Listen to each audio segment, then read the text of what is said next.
उत्सव, उपद्रव, हत्या, उसके बाद जन विद्रोह, दंगा, ये सब घटना उत्तर प्रदेश के बहराइच जिले में उस समय घटित होती है जब हिंदू धर्म में सबसे बड़ा देवी पर्व आता है नवरात्रि।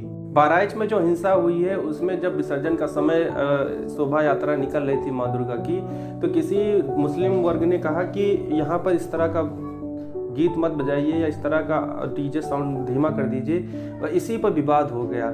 और उसके बाद आप सब जब जानते हैं कि कितना बड़ी वहाँ पर निर्मम कांड हो गया। हम कहते हैं कि किसी तरह की इस तरह की स्थिति को पहले संभालना चाहिए। अगर कोई कुछ कह रहा है तो उसको संभाल लेना चाहिए, उस पर तुरंत आक्रामक गतिविधि नहीं होनी चाहिए। ये नहीं कह रहे हैं कि वहाँ पर सरेंडर हो जाइए, सरेंडर होना अलग चीज़ है, चीज़ों को संभालना एक अलग चीज़ होती है। हमारे अंदर, हम अभी नवरात्रि में माँ भगवती की आराधना करके आए 9 दिन, ठीक है। उसके बाद हमारे अंदर अगर दैवीय गुण ना हो, हमारे अंदर अगर उग्रता हो, हमारे अंदर चिढ़ हो, हमारे अंदर अमानवीयता गुण हो जाए तो ये ठीक बात नहीं। यह बात बिल्कुल नहीं समझ में आती कि आखिर इतने बड़े महा उत्सव में हमारे अंदर स्थिरता, प्रेम और सद्भाव आखिर क्यों नहीं जगता। सुबह से लेकर शाम तक नवरात्रि में कान फोड़ू डीजे गाने होते हैं, कोई उसका अर्थ नहीं होता। लोग भी तंग में आ जाते हैं कि कब ये साउंड बंद हो और कब हम अपना ध्यान अपने काम में लगाएं।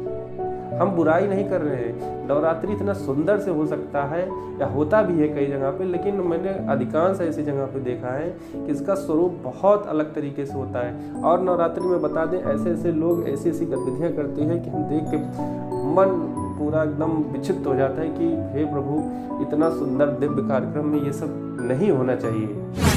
नवरात्रि एक ऐसा पर्व है जिसमें आप पूरे वातावरण में देवी तत्व को महसूस कर सकते हैं, क्योंकि उस समय देवी तत्व पूरे वातावरण में बहुत प्रचंड वेग में रहता है। इसीलिए नवरात्रि को बहुत ही धूमधाम से, बहुत ही अच्छे से मनाया जाता है। अगर 9 दिन आप अपने आप को देवी तत्व के साथ जोड़ते हैं तो निश्चित तौर पर आपके जीवन में एक बहुत बड़ा सकारात्मक आयाम जुड़ता है और आपके अंदर एक प्रेम, एक सकारात्मक ऊर्जा और एक नया दृष्टिकोण आता है।